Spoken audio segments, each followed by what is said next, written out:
Quelques réflexions. Premièrement, le sang est le sacrifice le plus élevé que quiconque puisse offrir. Ainsi, même les hommes qui servent le diable considèrent le sang comme le sacrifice le plus élevé qu'ils puissent offrir, parce que le sang est donné en échange d'une vie. Et si, dans l'Ancien Testament, où tant de sacrifices étaient rendus disponibles, ces sacrifices de brebis, de béliers et toutes sortes d'animaux mis à mort pouvaient aider le cœur des hommes pendant un certain temps, à combien plus forte raison le sang de Jésus vous justifiera-t-il? Suivez-vous ce cheminement? Parce qu'il y a aujourd'hui des gens qui pensent « Oh, le diable vous attaque, alors vous devez aller faire ceci ou faire cela. » Si vous pouvez accéder au sang, vous pouvez arrêter le diable. À combien plus forte raison, si nous accédons à la voix de Dieu qui parle à travers son sang et le sacrifice qu'il a offert, pouvons-nous défier le diable et reprendre ce que l'ennemi nous a pris? Ainsi, lorsque vous considérez la puissance que le sang des boucs a manifestée dans le passé, vous vous souviendrez, si vous vivez ici à Lagos, que lorsque le tort de Mainland Bridge a été attribué pour des travaux de réfection, de resurfaçage ou quelque chose de ce genre, l'entrepreneur à qui ce travail avait été confié n'a pas commencé les travaux à temps. Les gens commençaient à soulever des questions. Et il n'a commencé qu'après avoir fait venir un homme pour égorger un bélier sur le chantier du tort de Mainland Bridge. Quelqu'un a-t-il lu cette nouvelle? Moi, je l'ai lu. J'ai vu la vidéo. L'homme a égorgé le bélier, répandu son sang, puis il a dit à celui qui exécutait le contrat, « Maintenant, vous pouvez commencer les travaux. » Il n'y aura aucun accident. Si le sang d'un bélier peut faire cela, à combien plus forte raison le sang de Jésus défendra-t-il votre famille et empêchera-t-il l'ennemi de vous harceler? À combien plus forte raison le sang de Jésus préservera-t-il vos entreprises et préservera-t-il vos enfants? Et je suis tellement convaincu, alors que ce cheminement commence, que le sang de Christ parlera en votre faveur. J'attends toujours votre Amen. Dites à votre voisin, le sang de Jésus parlera en ma faveur, défendra ma vie, défendra ma famille, défendra mes enfants, défendra mes entreprises. Plus rien ne mourra entre mes mains. Puis-je entendre votre Amen le plus retentissant? Ainsi, la première chose à considérer est celle-ci. Dans quelle mesure avez-vous pu accéder à son sang ou en faire l'expérience? Parce que son sang représente sa vie. Et donc, si sa vie se tient en votre faveur, rien d'autre ne devrait menacer votre propre vie, sauf si nous demeurons dans l'ignorance. Et c'est le plus grand jeu auquel se livre le diable. Il exploite notre ignorance concernant la victoire que nous possédons déjà. Il nous ment en nous faisant croire, vous devez en faire beaucoup plus pour pouvoir marcher dans cette victoire. Je suis allé dans mon village, et une femme extrêmement dangereuse était venue dans la concession de mon père. Elle avait parlé devant tous ceux qui étaient présents. Mes parents étaient là. Puis elle m'a dit, « Est-ce vous qu'on appelle révérend ?» J'ai répondu, « Oui, madame. » Elle m'a dit, « Vous m'avez offensé. » J'ai répondu, « Ah bon? Je ne viens pas régulièrement au village. Je ne vous connais même pas. Alors, à quel moment vous ai-je offensé? » Mes parents sont alors devenus très inquiets parce qu'ils connaissaient la réputation de cette femme. C'était une femme dangereuse. Et chaque fois qu'elle disait une telle chose à quelqu'un, cette personne finissait étrangement par être détruite ou par traverser une crise dans sa vie. Ma mère était donc inquiète. Et mon père a dit, « Nous irons lui demander pardon. » Dès qu'elle eut dit cela, elle quitta notre maison. Je me demandais alors, comment se fait-il qu'une femme soit aussi puissante? Tout le monde a peur d'elle. Lorsque nous avons terminé ce que nous étions venus faire au village et que nous étions sur le point de partir, j'ai demandé à quelqu'un, « Est-ce que tu connais la maison de cette femme ?» Il m'a répondu, « Oui. » J'ai dit, « Conduis-nous là-bas. » Alors, ma femme, notre fille et moi avons pris la voiture et nous sommes allés jusqu'à la maison de cette femme. Lorsqu'elle nous a vus, elle était là avec tous les siens. Je lui ai dit, « Maman, on m'a dit que vous êtes une personne très dangereuse et que tout le monde a peur de vous. Je veux simplement vous dire que nous sommes sur le point de partir. S'il vous plaît, ne vous présentez pas sur l'autoroute. Je n'appuierai pas sur le frein. Je vous tuerai. » Elle s'est écriée, « Comment osez-vous » Il y avait beaucoup de gens autour de nous. Ils essayaient de me supplier. Mais j'ai dit, « Laissez-la faire. Maman, faites tout ce que vous pouvez faire, mais ne vous présentez surtout pas sur l'autoroute. » Nous avons donc pris la route. Ce fut notre voyage le plus paisible. Lorsque nous sommes arrivés chez nous, nous avons découvert quelque chose d'étrange. Dans notre salon, sur la table centrale, se trouvait une étrange calebasse contenant 2 œufs traditionnels, qui était apparu là, sur la table. Ma femme s'est écriée, « Le sang de Jésus !» Je lui ai dit, « Ne gaspille pas le sang, le Fils de Jésus est ici. » Nous n'avons pas prié. J'ai pris les œufs, j'ai pris la calebasse et je l'ai fracassée. Nous avons nettoyé la maison, puis j'ai dit, « Continuons simplement à vivre normalement. » 2 semaines plus tard, j'étais de retour dans ce même village pour aller voir le roi. La femme aperçut notre véhicule et elle accourut avec tous les siens. La plupart d'entre vous marchez seuls. Ceux qui servent le diable ne marchent pas seuls. Arrêtez de marcher seuls. Est-ce que vous m'entendez? Elle dit, Révérend Échelle. Je répondis, oui. Elle se plaça devant la voiture et nous conduisit jusqu'à la concession de mon père. Tout au long du chemin, elle annonçait, cet homme est un homme de Dieu. Et elle nous conduisait elle-même jusqu'à la concession de mon père.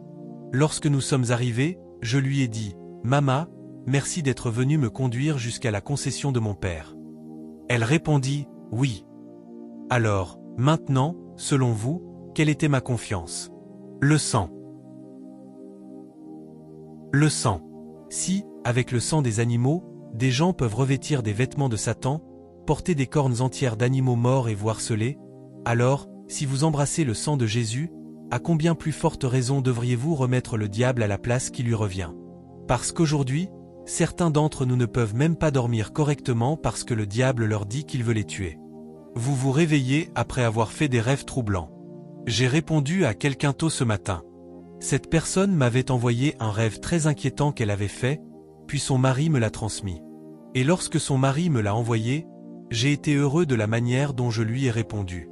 Je veux vous lire ma réponse afin que vous puissiez tous la voir.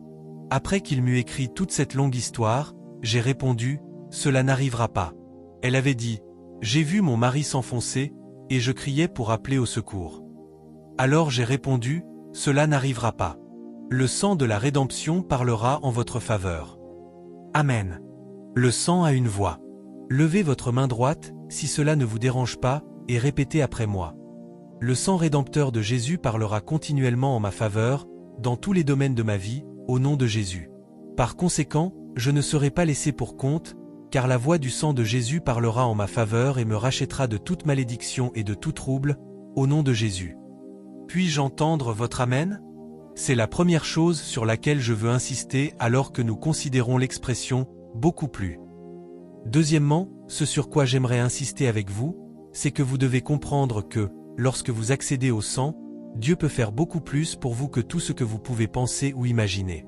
Dans Éphésiens 3 verset 20, il est dit « Or, à celui qui peut faire infiniment au-delà de tout ce que nous demandons ou pensons. » Lorsque vous embrassez la parole de Dieu, la capacité d'accomplissement de Dieu est bien supérieure à tout ce que vous pouvez penser ou imaginer. C'est pourquoi je dis que jusqu'ici, vous n'avez encore rien demandé. Et pendant ces quelques jours, nous demanderons beaucoup de choses, et il les accomplira, parce qu'il peut faire beaucoup plus que tout ce que nous pouvons penser ou imaginer. Dieu a la capacité de répondre à tous les besoins de l'être humain. La troisième chose à noter lorsque nous parlons de « beaucoup plus », c'est que nous devons accepter certaines vérités. Quel que soit le niveau auquel vous vous trouvez actuellement, ne le célébrez pas encore comme si vous étiez arrivé au sommet, parce qu'en Dieu, vous pouvez devenir plusieurs fois plus grand que ce que vous êtes aujourd'hui. Quelqu'un comprend-il ce que je veux dire? Parce que Dieu a béni beaucoup d'entre vous. Dieu a aidé beaucoup d'entre vous. Mais ne vous asseyez pas en disant « Nous avons suffisamment essayé ». Non, monsieur. Dieu veut vous montrer au monde entier à travers l'impact que vous pouvez avoir et l'influence qui peut découler de votre vie, depuis l'Afrique et depuis cette communauté locale. Ainsi, lorsqu'un homme fait confiance à Dieu et marche avec Dieu, Dieu peut produire beaucoup plus de croissance. Vous pouvez avoir beaucoup plus d'impact, beaucoup plus de grâce peut vous devenir accessible, et vous pouvez accomplir un grand dessein dans la vie. Amen. Amen. Il est donc très important de comprendre ceci, et j'aimerais insister sur ce deuxième point. Une fécondité beaucoup plus grande est accessible. Le fruit est le produit d'une semence. Est-ce vrai? Chaque fruit que vous voyez provient d'une semence qui est passée par un processus pour le produire. Chaque fois que Dieu bénit les hommes, sa première déclaration, dans la Genèse, fut de dire à l'homme, Dieu bénit l'homme et lui dit quoi? Soyez féconds. Ainsi, personne n'est autorisé à traverser la vie sans récolte. Et si vous avez connu des luttes, alors votre nouvelle saison de récolte commence ce matin. Il existe donc une possibilité de porter beaucoup plus de fruits. Dans Jean 15 verset 5 ainsi qu'au verset 8, Jésus parlait et il a dit certaines choses qui m'intéressent. Jean 15 verset 5, ainsi que le verset 8. Il dit, « Je suis le CEP, vous êtes les sarments. Celui qui demeure en moi et en qui je demeure porte combien de fruits? Beaucoup de fruits. Car sans moi, vous ne pouvez rien faire. » Regardez le verset 8, « Si vous portez beaucoup de fruits, c'est ainsi que mon Père est glorifié, et vous serez mes disciples. » Le Père est glorifié lorsque vous portez beaucoup de fruits. Et je prie pour vous ce matin afin que le Seigneur fortifie vos mains. Chaque semence que vous sèmerez produira des récoltes multiples. Il y aura beaucoup plus de fruits à travers votre vie, à travers votre travail et à travers vos enfants, au nom de Jésus. Vos enfants seront 10 fois plus grands que vous. De même que vous porterez du fruit, ils porteront eux aussi du fruit, au nom de Jésus. Maintenant, il existe un de ces proverbes Yoruba que je n'aime pas. Et je ne sais pas pourquoi c'est un proverbe Yoruba. On vous dit, lorsque l'igname d'un homme devient grosse, il la couvre avec sa main. Moi, je dis, elle n'est pas encore assez grosse. Vous m'avez entendu? Elle n'est pas assez grosse. Parce que ce que Dieu accomplira avec vous en matière de fécondité sera tellement grand que vos mains ne pourront pas le couvrir. Ce sera visible pour vos amis, visible pour vos ennemis, visible pour tous ceux qui voudront entreprendre quoi que ce soit contre vous, mais, d'une manière ou d'une autre, ils ne pourront tout simplement pas l'arrêter. Est-ce que vous m'entendez? Ils ne pourront tout simplement pas l'arrêter, parce que Dieu est celui qui se trouve derrière cette fécondité beaucoup plus grande. Il est important que vous preniez cette décision dans votre cœur. Je serai 10 fois plus grand que ce que je suis aujourd'hui. C'est une décision personnelle. Y a-t-il quelqu'un ici qui prend une telle décision? Parce qu'il existe une manière dont le confort peut vous donner l'impression que vous en avez déjà fait suffisamment. Pourtant, Dieu est en train de vous élever afin que vous soyez au service des nations. Pas seulement de votre famille immédiate, pas seulement de votre village. Est-ce que vous m'entendez? Pas seulement de votre église locale. Les nations du monde auront besoin de puiser des ressources en vous. Nous ne pouvons donc pas applaudir trop tôt. Est-ce que cela a du sens pour quelqu'un? Cette église sera au service des nations. Nous ne pouvons donc pas applaudir trop tôt. Votre engagement ira au-delà de la famille baptiste pour atteindre une famille mondiale qui portera beaucoup plus de fruits. Il ne s'agit pas de fruits que vous mangez simplement en famille en demandant « Est-ce que les pommes sont terminées? Nous en achèterons d'autres. » Non, non, non. Cette fois-ci, vous approvisionnerez les nations. Beaucoup plus de fécondité. J'aime Psaume 1 verset 3. Il décrit ce qui arrivera lorsqu'un homme aura réussi à être bien planté. Il dit, il sera comme un arbre planté près des courants d'eau, qui donne son fruit en sa saison, dont le feuillage ne se flétrit point, et tout ce qu'il fait prospère. Il donnera du fruit en sa saison. Premièrement, il y a une saison pour se marier. Vous porterez du fruit en cette saison. Il y a une saison pour concevoir et avoir vos bébés. Au cours de cette réunion, vous entrerez dans cette saison. Il y a une saison pour changer d'emploi et obtenir un emploi plus élevé. Et pendant cette conférence, vous entrerez dans cette saison.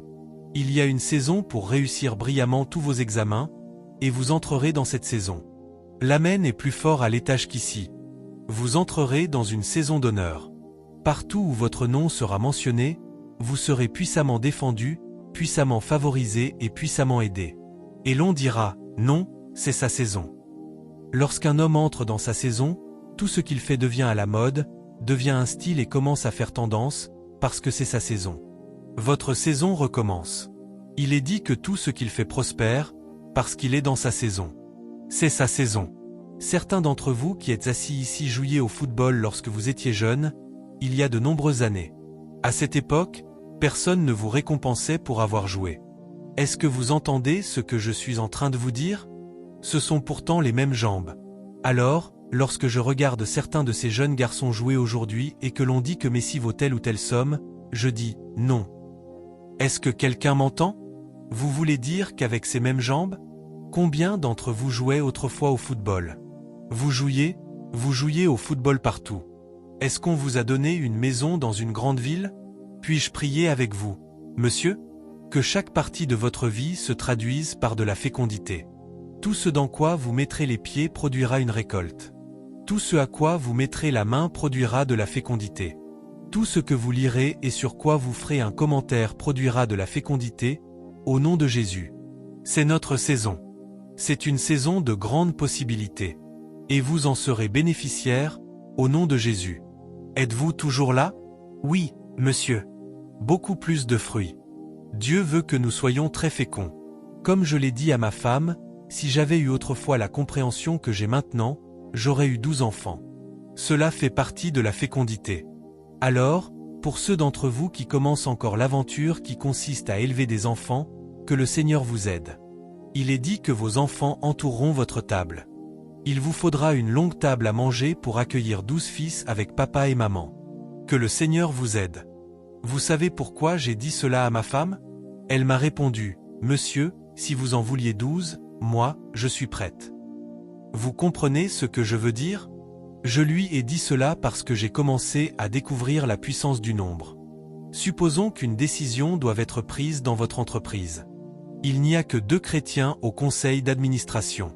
Les 10 autres appartiennent à une autre religion, et une question importante se présente. Vous avez une position ferme et vous l'avez exprimée très clairement. Ils disent alors, « Eh bien, puisque nous ne parvenons pas à nous mettre d'accord, soumettons cela au vote. » Et il n'y a que vous et un autre frère. Vous levez alors la main.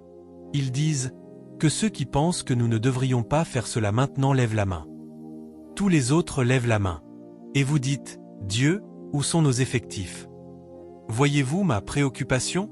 Oui, monsieur. La plupart des parents chrétiens s'arrêtent à 2 enfants, 3 enfants, 2 enfants, 3 enfants. Mais ceux des autres religions continuent. L'un de mes amis s'appelle Dozan. Il est le 12e fils d'une seule femme et d'un seul mari. Numéro 12. Mais tout à l'heure, je priais pour la fécondité et vous disiez Amen. Alors, que se passe-t-il maintenant? Est-ce que vous entendez ce que je partage avec vous? Imaginez cette fécondité. Vous avez 12 enfants, et tous les 12 réussissent remarquablement. 12 enfants. Puis ils viennent dans votre village pour une cérémonie, chacun arrive avec sa voiture, avec leur gros véhicule. Tout le village se lèvera et demandera « De qui sont les enfants ?» Vous feriez mieux de changer votre manière de penser. Pour ceux qui ont déjà pris leur retraite, ce n'est pas grave. Nous vous excusons. Mais pour les plus jeunes, l'énergie est encore disponible. Fécondité. Êtes-vous toujours là? D'accord. C'est tellement important, parce que nous devons accroître notre influence. Comprenez-vous mon raisonnement? Je n'essaie pas simplement d'être drôle devant vous. Je suis en train de vous dire que, sur le plan démographique, les autres religions sont en train de nous dépasser, et c'est aussi une question de nombre. Ce n'est pas seulement une question d'idéologie. Vous arriverez à un moment où il faudra voter. Est-ce que vous m'entendez? Il y a eu en Inde une conférence organisée par l'un de ces groupes religieux. J'ai la vidéo. Ce n'est donc pas une histoire que quelqu'un m'a racontée. En fait, je prévois d'aller assister à cette conférence dans le cadre d'une marche de prière. Cet homme a rassemblé 20 000 êtres humains, 20 millions, en un seul endroit, lors d'une conférence de culte hindou. Des gens sont venus du monde entier. Lorsque j'ai vu cela, j'ai dit, « Oh Dieu ! Si cet homme donne une instruction à 20 millions de personnes et leur dit, « Voici ce que nous allons faire dans ce pays. » Cela aura du poids. Oui. Mais vous ne donnez des instructions qu'à 5 personnes parce que vous ne voulez pas avoir beaucoup d'enfants. Je vous ai dit que nous avons déjà excusé nos personnes âgées. Est-ce que cela vous convient? Même moi, je suis à la retraite, mais ce n'est pas grave. Cependant, que les plus jeunes ne se contentent pas d'avoir un seul enfant en disant « C'est parce que nous voulons former cet enfant en Amérique. » Mon ami, vos enfants atteindront le niveau qu'ils doivent atteindre. Le gouverneur de mon État n'a pas étudié en Amérique. Il a étudié à Bishop Phillips, une école secondaire locale, et aujourd'hui, il est gouverneur. Vous atteindrez donc l'endroit que vous êtes destiné à atteindre. Des enfants. Augmentons le nombre. Vous ne faites que sourire. Vous ne dites pas Amen. Y a-t-il quelqu'un dans la chorale qui dit Amen? Ne vous inquiétez pas. Permettez-moi de vous conduire là où nous allons. Ce « beaucoup plus » sur lequel nous insistons pendant ces quelques jours implique également beaucoup plus d'influence. Beaucoup plus d'influence. Influencer les systèmes, influencer les politiques, influencer votre communauté, influencer votre famille élargie. Ne vous contentez pas uniquement d'un système centré sur la famille nucléaire. Pensez à la famille élargie et prenez votre famille très au sérieux, y compris votre famille élargie. Pourquoi? Lorsqu'un homme meurt, ce n'est pas son entreprise qui prendra les décisions concernant son enterrement. Même l'Église attendra les décisions de la famille. Quelqu'un n'en est-il conscient? On dira, les dispositions concernant les obsèques seront annoncées par qui? Par la famille. Alors, prenez votre famille au sérieux.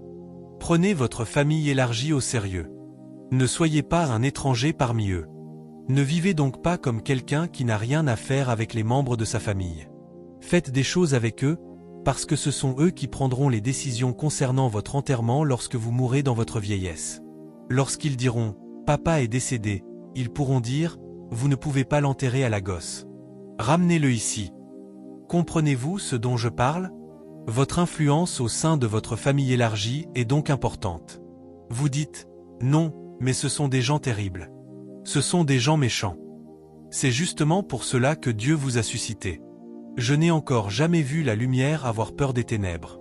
Je suis en train de confronter votre théologie maintenant, parce que je ne sais pas qui nous enseigne à avoir tellement peur des ténèbres, au point que chaque fois que vous parlez des membres de votre famille, vous dites « Ah, ce sont des satanistes. S'il vous plaît, allez là-bas. » Puisque nous sommes tous d'accord pour dire que ce sont des gens méchants, alors, s'il vous plaît, allez là-bas si vous avez trouvé la lumière. Si le sang vous a purifié, vous savez que c'est précisément par là que j'ai commencé, n'est-ce pas? Oui. Le sang fait l'expiation pour nous et nous donne de la puissance. Si vous avez embrassé le sang, s'il vous plaît, allez là-bas. Moi, je vais dans mon village. Il y avait un conflit entre mon roi et tous ses chefs, et la situation était sur le point de sombrer dans le chaos. Je suis allé là-bas. J'ai convoqué une réunion avec tous les chefs, le roi ainsi que les rois des villages voisins. Tout le monde s'est assis, et j'ai tenu une réunion avec eux tous. Je leur ai donné des cadeaux qu'ils ont emportés chez eux. Et on m'a dit, « Ah, vous êtes donc très sage. » J'ai demandé à tous les chefs, « De quoi avez-vous besoin? Que voulez-vous? Où sont vos enfants? Est-ce que quelqu'un a besoin d'une bourse d'études? Y a-t-il un domaine dans lequel je peux aider vos enfants? Mais ne vous battez plus. » Ils ont répondu, « Nous ne nous battrons plus. » Très bien. Maintenant, ce sont ces mêmes personnes qui, lorsque je suis entré dans la maison, avaient préparé l'endroit de telle manière que le sol du bâtiment tremblait, parce qu'ils étaient tous venus avec toutes sortes de pouvoirs qu'ils possédaient. Ils pensaient qu'il allait y avoir une confrontation de puissance spirituelle. Alors, lorsque je suis entré, j'ai dit, « Seigneur, je prends autorité sur ce lieu. Aucun autre pouvoir ne répondra. » Je l'ai dit de manière à ce qu'ils l'entendent. J'ai dit, « Aussi longtemps que je serai ici, je suis la seule autorité qui parlera ici. » Voilà ce que signifie influencer votre peuple. Si vous dites que vous connaissez Christ, mon plus grand problème est que nous connaissons la religion, mais nous ne connaissons pas Christ. Si vous connaissez véritablement Christ et que le sang parle en votre faveur, savez-vous que le sang parle? Oui, monsieur. Ainsi, lorsque vous êtes en chemin, avant même votre arrivée, le sang parle déjà en votre faveur. Est-ce que cela vous convient? Oui, monsieur. Vous le savez donc. Cela signifie que lorsque vous avancez, qu'est-ce qui vous précède? Le sang. Le sang parle. Il parle. Il dit, ne touchez pas à mes oins, et ne faites pas de mal à mes prophètes. Cet homme vient pour moi. Le sang parle en ma faveur. Déchirez votre peur aujourd'hui. Est-ce quelque chose que vous aimeriez faire? Oui, monsieur. Influencez votre village. Allez acheter des terres dans votre village. Créez des entreprises. Employez les gens de votre village. Faites-leur comprendre que le monde est plus grand que le village. Apportez-leur le monde. Ils seront éternellement reconnaissants pour votre vie. Ils ne vont pas simplement vous tuer pour rien. Personne ne vous tue si vous êtes chrétien, parce que la Bible dit que votre vie est cachée avec Christ en Dieu. Devenons des personnes qui mettent les Écritures en pratique, au lieu de simplement les citer sans les pratiquer. Est-ce que j'aide quelqu'un ici? Beaucoup plus d'influence. Ainsi, il dit, « Vous êtes la lumière du monde. » Matthieu 5 versets 14 à 16. Vous êtes la lumière du monde. Vous êtes la lumière du monde. Une ville située sur une montagne ne peut être cachée. Alors, cessez de vous cacher. Cessez de cacher votre lumière. Allez vous tenir au sommet de la montagne et dites, « Voici la lumière qui éclaire tout homme venant dans le monde. » Vous êtes la lumière du monde. Est-ce que cela a du sens pour vous? Je ne veux pas vous prêcher cela comme si je vous disais simplement quelque chose avant de vous dire au revoir. Non, c'est possible. Ce soir, nous aurons un service de guérison. Est-ce que vous m'entendez? Oui, monsieur. Et préparez-vous pour cela. Quelqu'un a fait un commentaire en ligne, et un membre de mon personnel est venu me le montrer. Cette personne partageait un témoignage concernant certains miracles que Dieu avait accomplis au cours de certaines réunions. Et une personne a commenté en disant « Est-ce que cela peut vraiment être vrai ?» Et quelqu'un d'autre, que je ne connais pas, lui a répondu en ligne « C'est tout à fait vrai. Je connais cet homme depuis de nombreuses années. J'étais présent à une réunion à la Chapel of Resurrection, à UI, et toute la chapelle était complètement remplie, d'un bout à l'autre. Cet homme prêchait, et quelqu'un était assis à côté de moi avec une grosseur. Il n'y avait aucun moyen pour lui de voir cette personne. Mais pendant qu'il prêchait, il a dit « Je peux voir dans mon esprit qu'une grosseur vient de disparaître chez quelqu'un. » Mes yeux étaient ouverts. Je regardais cette personne, et devant mes propres yeux, j'ai vu la grosseur disparaître. Voilà ce que cette personne a répondu sur les réseaux sociaux. Alors, moi-même, je me suis dit « Dieu a accordé la grâce à certaines personnes de nous défendre. » Ainsi, ce soir, il y aura beaucoup de guérisons, beaucoup de miracles, beaucoup plus d'interventions. Mais ce qui importe maintenant, c'est de vous amener à adopter une certaine manière de penser. Si nous disons que nous sommes rachetés par le sang, alors le sang de Jésus est le sacrifice suprême que Jésus nous a offert. Quelqu'un comprend-il cela? Ainsi, partout où nous nous tenons, quelle que soit la personne qui parle, parce que les autres aussi, avec tout ce en quoi ils croient, versent du sang, leur sang n'est cependant pas égal au sang de Jésus. La période politique approche progressivement, elle commence à prendre de l'ampleur. Toutes sortes de sacrifices seront accomplis, mais demeurez dans le sang. Il y a de la puissance dans le sang de l'agneau. Croyez-vous cela? Il y a de la puissance, une merveilleuse puissance agissante dans le précieux sang de l'agneau. Faites briller votre lumière. Ne la cachez pas sous le boisseau. N'allez nulle part en ayant honte d'annoncer votre foi. Certains disent, ne venez pas apporter l'église ici, ou n'amenez pas l'église ici. Alors, qu'est-ce que nous devons y apporter? Un sanctuaire idolâtre? Partout où vous vous tenez, l'église a trouvé une place. M'avez-vous entendu? Partout où vous vous tenez, l'église a trouvé une place. Ne cachez pas votre lumière.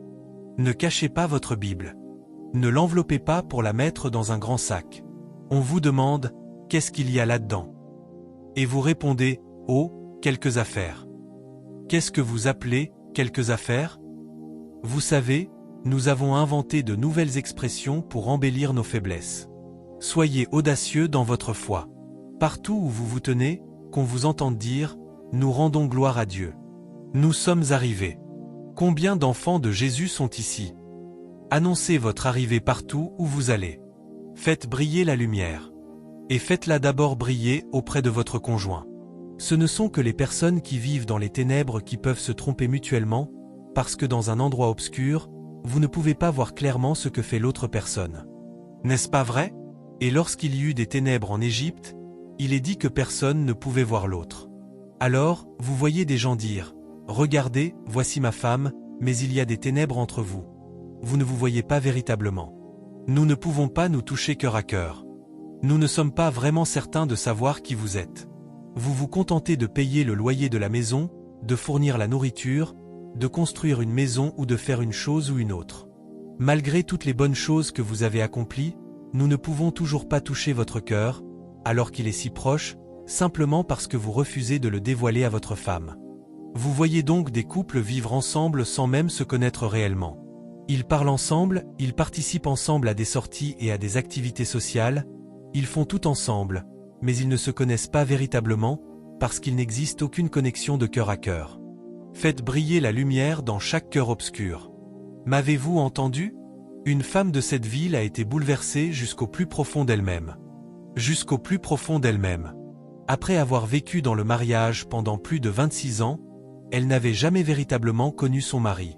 Vous savez, c'était un homme calme, facile à vivre. Il lui donnait tout ce qu'elle lui demandait. Mais elle ne le connaissait pas véritablement, jusqu'à ce qu'il ne lui reste plus que quelques minutes à vivre. Et cet homme a dit, « Je suis agité. Je n'ai pas la paix intérieure. » Alors, ils m'ont appelé à 1h du matin. L'homme souffrait terriblement et il était en train de mourir. Sa femme m'appelait et criait au téléphone, « Réjo, mon mari. » J'ai dit, « Donnez-lui le téléphone. » L'homme criait de douleur. Je lui ai dit, « Attendez.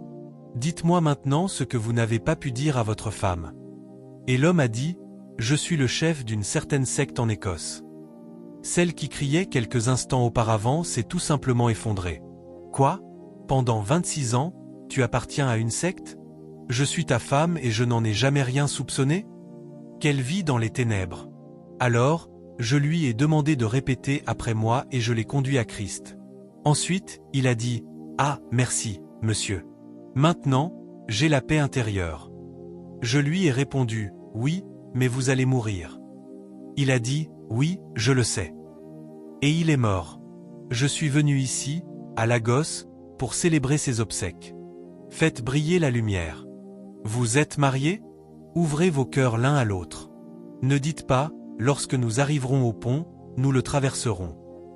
Dites-moi le nom du pont avant même que nous y arrivions. Est-ce que quelqu'un m'entend ici ? Faites briller la lumière parmi les frères et sœurs dans l'Église. Faites briller la lumière. Mais vous savez, lorsque vous vivez au sein d'une communauté remplie de lumière, vous finissez par ne plus apprécier la lumière à sa juste valeur. La beauté de la lumière se révèle au milieu des ténèbres profondes. Comprenez-vous cela ? Alors, allez là où vit l'ennemi et faites briller la lumière. Cessez de témoigner uniquement auprès d'autres chrétiens. Allez témoigner auprès des musulmans. Allez témoigner auprès des bouddhistes, auprès des hindous. Vous dites, ils sont agressifs. C'est précisément pour cela qu'ils ont besoin de l'Évangile. Et s'ils me frappent ? Cela fait partie de l'Évangile. S'ils ne vous ont encore jamais frappé, c'est que vous n'avez pas encore véritablement commencé. Moi, ils m'ont frappé. Alors, pourquoi ne devraient-ils pas vous frapper ? C'est parce que vous ne faites pas suffisamment briller la lumière. Vous n'êtes pas assez audacieux. Vous êtes encore beaucoup trop préoccupé par vous-même. Des hommes qui sont désintéressés d'eux-mêmes portent l'Évangile jusqu'aux portes de l'ennemi, parce que les ténèbres ont toujours peur de la lumière. Elles feront tout pour vous résister. Comprenez-vous cela ? Dites à quelqu'un, fais briller la lumière. Alléluia. Et par la grâce de Dieu, sur tous vos chemins, la lumière brillera. Chaque jour, lorsque vous vous réveillerez, sa lumière vous précédera, au nom de Jésus. Pour conclure avec vous ce matin, je vais partager le dernier point que j'ai ici, puis nous continuerons dans la soirée. Mais ce soir, nous nous concentrerons simplement sur un seul verset, parce que ce sera un service de guérison. Est-ce que cela vous convient ? Alors, toutes les personnes malades que vous connaissez, où qu'elles se trouvent, amenez-les ce soir, parce qu'il y aura beaucoup plus de guérison. Est-ce que cela vous convient ? Ce matin, il s'agit davantage de votre marche avec le Seigneur, de la valeur que vous accordez à la puissance du sang. Est-ce que cela vous convient ? Il s'agit de l'exercer, de développer votre influence et de développer vos capacités. Et je vais conclure avec ceci, beaucoup plus de vie de prière. Luc 18 verset 1. C'est là que nous irons pour prier ce matin. Puis il leur adressa une parabole, pour montrer que les hommes doivent toujours prier et ne point se relâcher. À quelle fréquence devez-vous prier ? Que signifie « toujours » ? Cela signifie tout le temps. Vous voyez, l'anglais a tout dit. Les hommes doivent toujours prier, en toute saison et hors saison, lorsque vous en avez envie et lorsque vous n'en avez pas envie. Lorsque vous choisissez de mener une vie de prière, vous serez capable d'accomplir des choses inimaginables grâce à la présence de Dieu avec qui vous communiquez. Et soit dit en passant, toutes les religions de la terre prient. J'espère que vous en êtes conscient. Même l'homme qui appartient à une secte prie. Ils prient tous, parce que la prière est le langage de communication avec les réalités spirituelles. Tout le monde s'adresse à une certaine puissance. Et la personne la plus élevée à laquelle vous puissiez vous adresser est le Dieu Tout-Puissant lui-même. Et il vous a offert son sang. Il a dit que vous pouvez accéder à sa présence par la puissance de son sang. Vous ne pouvez jamais trop prier. M'entendez-vous ? Vous ne pouvez jamais trop prier. Alors, nous ne cessons jamais de prier. Nous prions à propos de tout. Et les gens disent, « Oh, même pour une chose aussi petite, vous devez prier ? Ne pouvez-vous pas simplement utiliser votre bon sens ? » Mes amis, le bon sens vous donnera des résultats ordinaires. Si vous voulez des résultats extraordinaires, alors utilisez le sens spirituel. Est-ce que vous m'entendez ? Il y a une limite à ce que le bon sens peut produire. Priez. Priez à propos de tout. Ne cessez jamais de prier. Priez jusqu'à ce que votre joie soit complète. Et lorsque votre joie est complète, transformez également la louange en prière, parce que la forme la plus élevée de la prière est la louange. Priez à propos de tout. Priez pour vos enfants. Priez pour votre foyer. Priez pour votre entreprise. Priez pour tout ce que vous faites. Ce que j'ai appris au fil des années, c'est que lorsque la pression augmente, j'ai appris à intensifier ma vie de prière. Je ne m'incline pas devant la pression. Je prie davantage que la pression qui se présente à moi. Et je découvre qu'au bout d'un certain temps, cette immense montagne qui m'accablait commence à changer. Plus je prie, plus la taille de cette montagne diminue dans mon esprit, et plus elle disparaît progressivement, progressivement, progressivement. Êtes-vous profondément effrayé par une situation quelconque ? Élevez un autel de prière. Plus vous priez, plus cette peur diminue, diminue encore, puis finit par disparaître. Parce que la prière est une force spirituelle. Ainsi, lorsque vous commencez à prier, une atmosphère se crée, capable de produire l'impossible. Il y avait une réunion de prière, et le roi Saül poursuivait David avec l'intention de le tuer. David s'enfuit vers l'endroit où se trouvaient Samuel et les autres, qui étaient en pleine réunion de prière. Lorsque ceux qui venaient pour le tuer arrivèrent, ils ne purent accomplir leur projet. La Bible dit que l'Esprit de Dieu vint sur eux à cause de cette atmosphère de prière. Eux aussi commencèrent à prophétiser, et ils ne purent même accomplir aucun mal en ce lieu. Pourquoi ?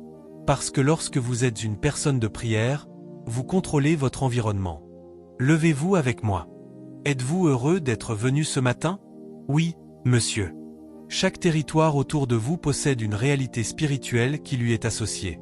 C'est pourquoi une vie de prière constitue l'une de vos plus grandes clés et l'un de vos plus grands secrets pour obtenir beaucoup plus de récoltes à l'endroit où vous avez été établi. Même dans vos études, priez. Dans votre carrière, priez. Tout le monde consulte quelque chose.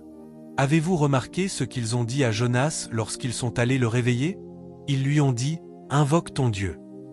Parce que chacun invoquait son Dieu. Est-ce que vous m'entendez ? Ces hommes avaient déjà invoqué leur Dieu, mais cela n'améliorait pas la situation. Ils se sont dit « Il y a ici un homme qui n'a pas encore invoqué son Dieu. Allons le réveiller ». Ils l'ont donc réveillé et lui ont dit « Invoque, toi aussi, ton propre Dieu. Peut-être qu'il aura une réponse. » Et le Dieu de Jonas avait véritablement une réponse. J'espère que vous connaissez cette histoire. Je vous lance aujourd'hui ce défi, invoquez votre Dieu. Tout ce qui ne fonctionne pas correctement, invoquez votre Dieu. Invoquez votre Dieu. Invoquez votre Dieu. Je priais avec une famille dont l'un des membres souffrait d'un cancer de stade 4. Le cancer s'était propagé partout. Et j'ai dit, nous avons 7 jours pour prier. J'ai dit, chaque jour, nous allons prier. Et chaque jour, nous prions. Puis elle est retournée à l'hôpital pour un examen de suivi. Ils ont vérifié ce qui se passait et ont constaté, cette chose est en train de diminuer, et cette douleur diminue également.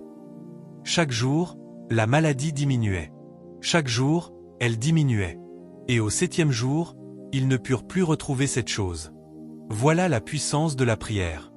Voilà la puissance. Je ne sais pas ce qui se trouve autour de vous et qui vous paraît tellement immense.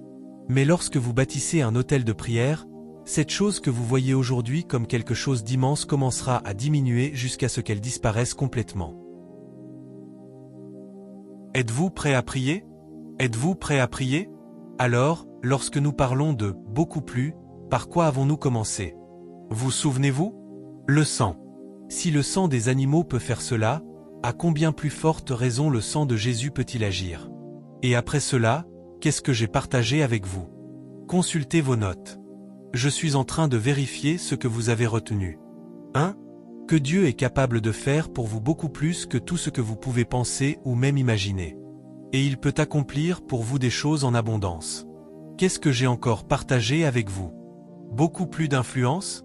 Non, il y avait quelque chose avant, beaucoup plus d'influence. 1. Beaucoup plus de fécondité. Ne l'oubliez pas. J'espère que l'équipe des médias vous résume tout cela à l'écran. Beaucoup plus de fécondité. Et après cela, qu'est-ce que j'ai encore partagé avec vous? Beaucoup plus d'influence. Est-ce que cela vous convient? Et après cela, qu'est-ce que j'ai partagé avec vous? Beaucoup plus dans le domaine de... Non, nous avons parlé de la lumière. Cela relève de l'influence. Beaucoup plus d'influence. Et ensuite, nous avons parlé de beaucoup plus de prières. J'ai dit que personne ne peut mieux prier pour vous que vous-même. Êtes-vous disposé à prier? Levez les mains et remerciez-le pour la parole de Dieu qui vous est parvenue, ainsi que pour cette session matinale du premier jour de cette conférence de la parole et de la prière. J'aimerais que vous le remerciiez pour sa parole. Remerciez-le parce que sa parole dans votre vie ne faillira pas. Remerciez-le. Remerciez-le parce qu'il vous entendra. Il vous entendra. Il vous entendra. Il vous défendra. Il dirigera vos pas. Tout concourra à votre bien, au nom de Jésus. Remerciez-le. Rendez-lui gloire. Adorez-le. Au nom de Jésus, nous avons prié. Rapidement, levez les mains et dites, « Père, partout où je me tiendrai à partir d'aujourd'hui, avec cette compréhension que j'ai reçue, que ton sang parle en ma faveur, qu'il combatte pour moi, qu'il me défende et qu'il m'ouvre un chemin, au nom de Jésus. » Pouvez-vous prier? Frappez des mains pour Dieu tout en priant et demandez-lui, « Que ton sang parle en ma faveur. Que ton sang parle en faveur de mes enfants. Que ton sang parle en faveur de ma famille. Qu'il parle en faveur de mon entreprise. Face à toute parole prononcée contre moi, que ton sang prenne ma défense. Que ton sang soit là pour moi. Que ton sang rachète ma vie. Que le sang parle. Que le sang parle, au nom de Jésus. Partout où votre nom sera prononcé, que le sang réponde en votre faveur.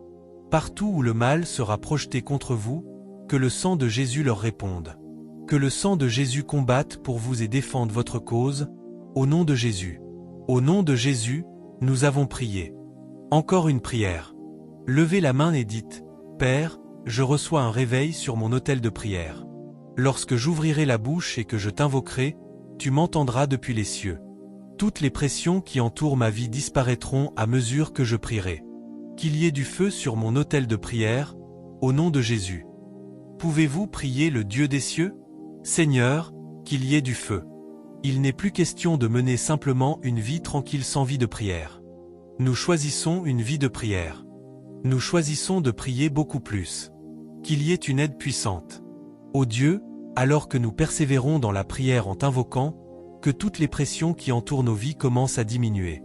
Plus nous prions, plus la pression diminue, jusqu'à ce qu'elle disparaisse et qu'on ne puisse plus la retrouver. Au nom de Jésus, nous avons prié. Tenez simplement la main d'une personne à côté de vous et dites-lui, « Puis-je prier pour vous ?» Avez-vous demandé sa permission? Puis-je prier pour vous? Obtenez une réponse. Très bien. Et voici votre dernière prière. Répétez après moi. Dites, « Père, augmente l'influence positive de la personne dont je tiens la main, au nom de Jésus. Ouvre des portes à cette personne, au nom de Jésus. » Pouvez-vous prier pour quelqu'un? Pouvez-vous prier pour quelqu'un? Augmente l'influence de cette personne. Augmente l'influence de cette personne d'une manière positive. Ouvre-lui des portes à l'échelle mondiale. Accorde de grandes opportunités à cette personne. Ô Dieu, fais grâce à cette personne. Merci, Père. Au nom de Jésus, nous avons prié. Levez les mains pendant que je prie avec vous. Père, je déclare depuis cet autel que, pour toute personne qui entend le son de ma voix, ton sang deviendra une défense pour elle. Aucun homme se réclamant d'un autre sang ne dominera plus sur vous. Vous avez la victoire dans vos pensées, la victoire dans votre imagination, la victoire sur votre vie. Toute activité légitime que vous entreprendrez prospérera.